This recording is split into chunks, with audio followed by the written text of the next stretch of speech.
Hi everyone. ரொம்ப நாளாக 4G phone use பண்ணிட்டு இருந்தேன். சரி 5G இந்தியாவில் லான்ச் ஆனதுலேருந்து ஒரு 5G ஃபோன் வாங்கணும்னு ரொம்ப ஆசைப்பட்டால் மட்டும் போதுமா, கையில் காசு வேணும்ல. ஸோ ஒவ்வொரு மாடல் லான்ச் பண்ணும்போது இது நம்மளால் வாங்க முடியுமா, இந்த நம்ம பட்ஜெட்டில் இருக்கான்னு பார்த்துட்டு ரீசெண்டாக வாங்கின ஃபோன் தான் இந்த கேலக்ஸி M14 5G. ஸோ ஒரு 15,000க்குள்ள ஒரு 5G ஃபோன் வாங்கணும், 5Gயோட ஸ்பீடு ஃபீச்சர்ஸ் எல்லாமே எக்ஸ்பீரியன்ஸ் பண்ணி பார்க்கணும்னு நினைக்கிறவங்களுக்கு இது ஒரு நல்ல ஃபோனாக இருக்குன்ட்டு நானும் நிறைய ரிவ்யூஸ் பார்த்து தான் வாங்கினேன். சரி, இப்போ எப்படி இருக்குன்னு பார்ப்போம். பிஃபோர் வி ப்ரொசீட், ஒரு சின்ன ரெக்வஸ்ட், இந்த வீடியோவை கடைசி வரைக்கும் ஸ்கிப் பண்ணாமல் பாருங்கள். அது என்ன மாதிரி இந்த புது யூடியூபர்ஸ்க்குலாம் ரொம்ப சப்போர்ட்டாக இருக்கும்.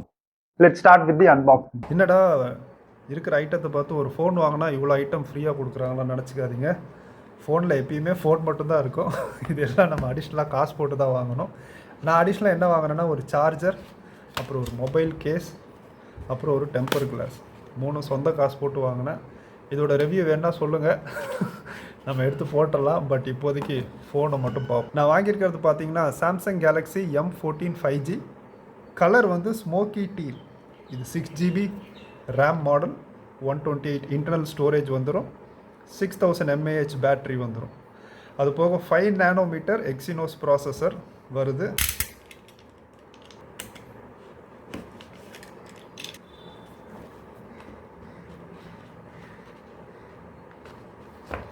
ஸோ பார்த்தீங்கன்னா பாக்ஸோட ஃபஸ்ட்டு ஒரு ஓகே, இதில் நமக்கு சிம் எஜெக்டர் டூல் இருக்குது. அது போக பார்த்தீங்கன்னா டேட்டா கேபிள் இருக்குது, கொஞ்சம்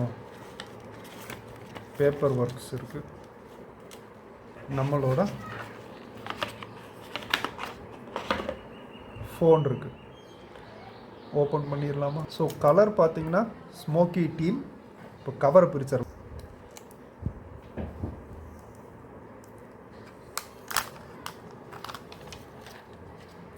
அருமையாக அல்வா மாதிரி வரும். சைட் மவுண்டர் ஃபிங்கர் பிரிண்ட் சென்சார் இருக்குது, வால்யூம் ராக்கர்ஸ் இந்த சைடு இருக்குது. இது ட்ரிபிள் கேமரா மாடல்.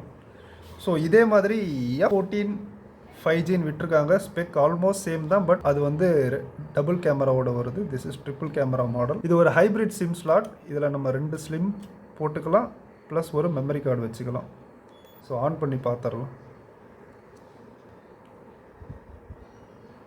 ஃபோனோட பில்டுன்னு பார்த்தா பிளாஸ்டிக் பாடி வித் பிளாஸ்டிக் ஃப்ரேமோடு வருது. நல்லா கிளாசி ஃபினிஷில் ஒரு ப்ரீமியம் லுக்கோட தான் இருக்குது. பிடிக்கும்போது நல்லாவும் இருக்குது, யூஸ் பண்ணுறதுக்கும் நல்லா இருக்குது. வித்தவுட் எனி ஃபிங்கர் பிரிண்ட் ஸ்மட்ஜஸ் எதுவுமே இல்லாமல் நல்லா பண்ணியிருக்காங்க. விஷயம் இதாங்க, மேலே பார்த்தா வாட்டர் ட்ராப் நாச் கொடுத்துருக்காங்க.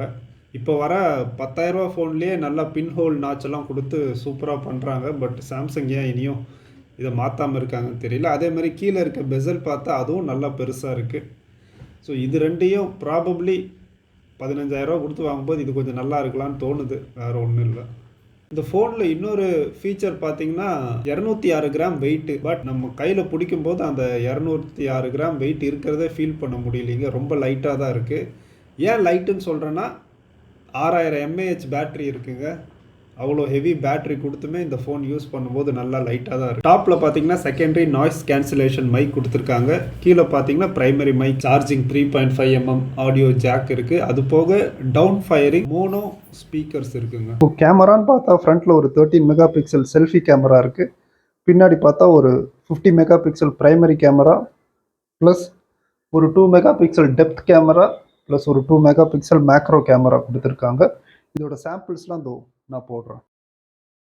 ஓஎஸ் வெர்ஷன் பார்த்தீங்கன்னா இதில் Android 13 கொடுத்துருக்காங்க, plus One UI core 5.1 version கொடுத்துருக்காங்க. அவங்க சொல்கிறது நெக்ஸ்ட் 2 OS சப்போர்ட் இருக்கும். அது போக 4 வருஷத்துக்கு all security patches will be released for this phone.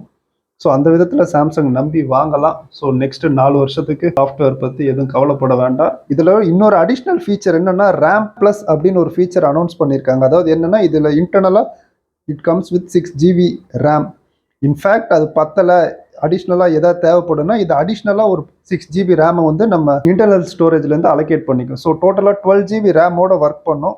So this is a good. நம்ம இங்கே செலக்ட் பண்ணிக்கலாம் எத்தனை ஜிபி அடிஷ்னல் ரேம் எடுத்துக்கலான்றது இங்கேருந்து செலக்ட் பண்ணிக்கலாம். 5G ஃபோன்றனால 5G ஸ்பீட் எவ்வளோ தான் வருதுன்னு செக் பண்ணுவோம். என்னதான் எல்லா நெட்வொர்க்லேயும் 5G லான்ச் பண்ணி ரொம்ப நாள் ஆச்சுன்னா நான் இதான் ஃபஸ்ட் டைம் 5G ஃபோன் வாங்குறது. ஸோ 5G ஸ்பீட் எப்படி இருக்குன்னு செக் பண்ணி பார்த்துட்டோம்னா பயங்கரமாக இருக்கே. டவுன்லோட் ஸ்பீட் 392 mbps காட்டுது. அப்லோட் ஸ்பீடு பார்த்தோன்னா 8 mbps. பரவாயில்லைங்க, நல்ல 5G ஸ்பீடு தான். இப்போ என்னோட கரண்ட் 4G ஃபோனை கம்பேர் பண்ணும்போது இது பயங்கரமான ஸ்பீடாக தான் இருக்குது. ஸோ இது வரைக்கும் நான் ஷேர் பண்ணதெல்லாம் என்னோட first impression about this phone மட்டும்தாங்க. நான் வேணால் யூஸ் பண்ணி பார்த்துட்டு வேறு ஏதாவது பாயிண்ட்ஸ் ஆட் பண்ணணுன்னா I will make one more video about the full review of the phone. If you are using this phone, மறக்காமல் உங்களோட ஃபீட்பேக் என்னன்றதை கமெண்ட்ஸில் போடுங்க. அதே மாதிரி சப்ஸ்கிரைப் பண்ணிடுங்க. Until we meet in next video, take care, tata, bye bye.